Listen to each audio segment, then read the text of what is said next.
Hello everybody, this is Mark Tulin at Poetry by the Sea. Today I have a poem that was first published in The Brain is a Noodle, and it's called A Boy's Amusement Park Dream.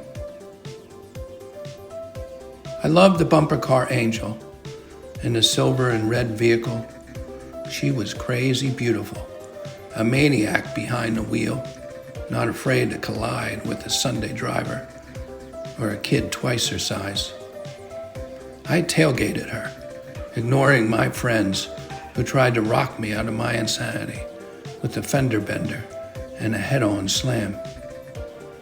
My bumper car angel drove like a mini Danica Patrick, static electricity everywhere, love sparks, making my heart jumpstart. A love-struck boy sideswiped a beautiful girl, but my advances were ignored. Instead, she depressed the pedal and disappeared at lightning speed. Love can blindside you. It can go fast or slow, take sharp turns. Sometimes it feels like a passionate embrace when force meets energy. Other times, a chance opportunity gone awry.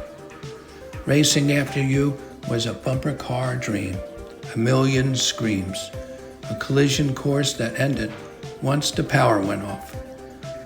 You hopped out and ran to your parents' waiting arms, while I drowned my sorrows in an ice cream cone and a ticket to the pirate ship.